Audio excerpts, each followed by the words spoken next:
बेसन के लड्डू की रेसिपी सब जगह मिल जाएगी, लेकिन उसका जो मेथड है वो सबसे ज़्यादा इंपॉर्टेंट होता है कि किस टाइम पे क्या चीज़ डालनी होती है, उसका कलर किस तरह से पकड़ा जाता है। सारी ट्रिक्स हलवाई वाली आपको बताने वाला हूँ इस रेसिपी में, तो चलिए मिलके बनाते हैं। यहाँ पे ये 3 मेजर इंग्रेडिएंट चाहिए। सबसे पहले ये बेसन। दानेदार लड्डू बनाने के लिए जो बेसन चाहिए वो भी दानेदार होना चाहिए, मतलब कि मोटा वाला होना चाहिए। चलिए आपको दिखा देता हूँ एक बार। ये देखिए मोटा बेसन। अगर ये नहीं है तो क्या करें, जो घर पे आपके जो नॉर्मल बेसन है उसमें थोड़ी सी सूजी मिला दीजिए। 4 भाग बेसन 1 भाग आप सूजी मिला दीजिए। सेम इसी की तरह ये बन जाएगा। जितना बेसन है उसका आधा डलता है इसके अंदर बूरा। ये पिसी हुई चीनी नहीं है, ये बूरा है। इसको तगार भी बोला जाता है। किसी भी किराना की दुकान पे जाएंगे आपको आसानी से मिल जाएगा, चाहे आपका बहुत बड़ा शहर है या छोटा सा टाउन है या गांव है, सब जगह ये चीज़ आसानी से मिल जाती है। वरना ऑनलाइन भी आप मंगा सकते हैं, बूरा के नाम से मिलता है। पिसी हुई चीनी नहीं डालते हैं। पिसी हुई चीनी के अंदर क्या होता है, करकर लगती है, ऐसा लगता है जैसे मिट्टी डल गई हो। हमेशा बूरा का इस्तेमाल किया जाता है, वो बेटर रिजल्ट देता है। मैंने यहाँ पे आधे से थोड़ा सा कम लिया है क्योंकि मुझे मीठा ज़्यादा पसंद नहीं है। जितना बूरा उसका आधा, मतलब कि यहाँ पे 4 कप बेसन, 2 कप बूरा और 1 कप घी का इस्तेमाल किया है। मैंने सभी चीज़ें इस कप से मेजरमेंट की है। आप चाहें तो किसी घर की कटोरी से भी ये काम कर सकते हैं, ज़रूरी नहीं है कप का इस्तेमाल करना। तो चलिए प्रोसेस स्टार्ट करते हैं। यहाँ पे एक मोटे पैंदे की मैंने कढ़ाई ली है, इसमें डालते हैं घी। लगभग सारा घी डाल देंगे, थोड़ा सा घी बचाएंगे लास्ट में डालने के लिए। घी को हल्का सा मेल्ट होने दीजिए, उसके बाद ही बेसन डालना है, लेकिन गर्म नहीं करना, हल्का सा मेल्ट हो जाए बस। जैसे घी मेल्ट हो जाता है सबसे पहले बेसन डालेंगे। घी को बहुत ज़्यादा गर्म नहीं करना होता है, बहुत ज़्यादा घी गर्म हो जाता है तो जलने लग जाता है बेसन। गैस की फ्लेम को बिल्कुल कम कर दीजिए स्टार्टिंग में। धीरे धीरे करके गैस की फ्लेम को आप तेज़ कर सकते हैं, लेकिन तेज़ का मतलब ये नहीं है कि बहुत तेज़ करना है। ये मीडियम टू लो पे ही पकाया जाता है। शुरू में बेसन घी को ऑब्जर्व कर लेगा पूरा, जैसे जैसे पकता जाएगा वैसे वैसे ही घी को बाहर छोड़ता जाएगा। जैसे जैसे बेसन को भूना जाता है वैसे वैसे इसमें हल्की हल्की सी गांठें पड़ती हैं, तो उसको इस तरह से दबा सकते हैं आप। उनको तोड़ते रहिए और बेसन को भूनते रहिए। जब भी इसको भूनने के लिए किसी कढ़ाई का इस्तेमाल करें, थोड़ी सी बड़ी कढ़ाई का इस्तेमाल करें। उसमें क्या होता है, बहुत ही ईजी होता है इसको घुमाना, इसको स्टर करना, बेसन बाहर नहीं गिरता है। तो देखिए मैंने भी बड़ी कढ़ाई का इस्तेमाल किया है, आसानी से काम हो रहा है। और इसकी जो गांठें हैं इनको मैं तोड़ता जा रहा हूँ बीच बीच में जो बन रही हैं, और लगातार स्टर कर रहा हूँ। यहाँ पे लगभग 15 से 20 मिनट हो चुके हैं और घी बाहर निकलने की तैयारी कर रहा है, मतलब कि घी सेपरेट होने की तैयारी कर रहा है। आपको लग जाएगा, यहाँ पे दबाएंगे, ये देखिए घी बाहर निकलने की कोशिश कर रहा है। बस यहीं पे हमको थोड़ा घी और ऐड कर देंगे, जो बचा हुआ घी है। इससे क्या होगा, जल्दी निकल जाएगा काम। जो काम लेट हो रहा है उसमें थोड़ी सी तेज़ी आ जाएगी। और 1/4 छोटी चम्मच से भी कम यहाँ पे हल्दी डाल रहा हूँ। हल्दी डालने का रीज़न बस ये है कि इसमें एक बढ़िया सा कलर आ जाएगा।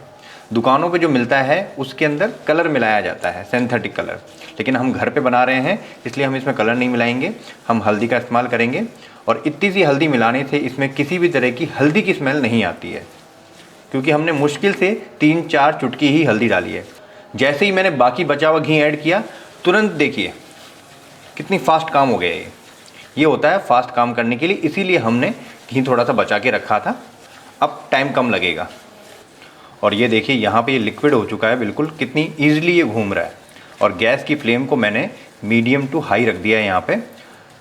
अब यहाँ पे हलवाई वाली ट्रिक, ये पानी की मैंने थोड़ी छींटे मारे हैं इस तरह से। ये देखिए बबल्स तेज़ आ रहे हैं, क्योंकि घी ऊपर की तरफ आ गया है इसलिए बबल्स तेज़ आ रहे हैं। घी अगर ऊपर नहीं आता तो बबल्स इस तरह से नहीं आते हैं। तो ये भी एक चेक करने का तरीका होता है।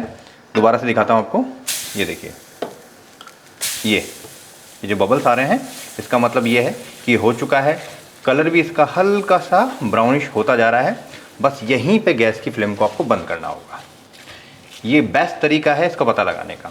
तो चलिए इस मिक्सचर को किसी दूसरे बर्तन में ट्रांसफ़र कर देते हैं, क्योंकि कढ़ाई हमारी काफ़ी गर्म है, उसकी वजह से बेसन और ज़्यादा पकता चला जाएगा। मिक्सचर को फटाफट से किसी दूसरे बर्तन में खाली करना होगा। ये लीजिए, खाली कर देते हैं इसको, और किसी फैले हुए बर्तन में कीजिए, क्योंकि इसको ठंडा करना होगा। बेसन अपनी गर्मी में और पकता चला जाता है। इसको फैला देते हैं। बहुत ज़्यादा भी ठंडा नहीं करना है, हल्का सा गुनगुना रहना चाहिए जिसको आप हाथ से टच कर सको। बिल्कुल ही ठंडा हो जाएगा तो शुगर इसके अंदर मिक्स नहीं हो पाएगी। लड्डू के इस मिक्सचर को अगर आप हाथ से टच करें तो हल्की सी आपको गर्मी महसूस होगी, बहुत ज़्यादा गर्म नहीं होना चाहिए, जिसको आप हाथ से टच कर सकें उतना ही ठंडा करना है इसको। तो चलिए बूरा इसमें मिक्स कर देते हैं। यहाँ पे ये गया बूरा इसमें। अभी आपको गीला गीला सा लग रहा होगा, लेकिन जैसे ही बूरा अच्छी तरह से इसमें मिक्स हो जाएगा ये सॉलिड फॉर्म ले लेगा लड्डू के लायक। वैसे तो इसके अंदर किसी चीज़ की ज़रूरत नहीं है, ना तो इसमें नट्स की ज़रूरत है ना किसी खुशबू की, लेकिन अगर चाहो तो आप इसके अंदर थोड़ा सा इलायची का पाउडर डाल सकते हो। 3 से 4 इलायची है, हरी वाली इलायची, जिसको फ्रेश कूट के मैंने इसमें डाल दिया है। अच्छी सी खुशबू आ जाएगी यहाँ पे। इसको भी अच्छी तरह से मिक्स कर लेते हैं यहाँ पे। चाहे तो आप इसमें नट्स भी चॉप करके डाल सकते हैं, वैसे ज़रूरत नहीं होती है। सभी चीज़ें हमने मिक्स कर दी है। आप चाहें तो यहाँ पे टेस्ट करके भी देख सकते हैं, अगर आपको मीठा कम लग रहा है थोड़ा मीठा बढ़ा सकते हैं। वैसे जो हलवाइयों के पास मिलता है उसमें मीठा ज़्यादा होता है, क्योंकि चीनी थोड़ी सस्ती आती है ना। हमेशा आप देखना हलवाइयों की जो मिठाई होती है हल्का सा मीठा आपको ज़्यादा ही लगेगा। अगर आप कम मीठा खाना चाहते हैं तो मीठा कम भी कर सकते हैं, कोई दिक्कत वाली बात नहीं है। अभी हम अगर इसको लड्डू बांधने की कोशिश करते हैं तो मेहनत ज़्यादा लगेगी, क्योंकि ये भी गर्म है। हल्का सा जब घी ठंडा हो जाता है तो लड्डू बांधने में मेहनत कम लगती है। 5 से 6 मिनट इसको ठंडा होने देते हैं, उसके बाद ही हम इसको लड्डू बांधेंगे। लड्डू का मिक्स जब हल्का ठंडा हो जाता है तो उसके लड्डू बांधने में ज़्यादा दिक्कत नहीं आती है। ये हल्का ठंडा हो गया है, बहुत ही आसानी से इसके लड्डू बन जाएंगे।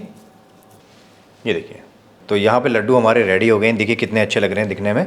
और अब थोड़ी सी गार्निश अगर चाहें तो कर सकते हैं पिस्ता की या बादाम की, वो आपकी मर्ज़ी है पूरी तरह से।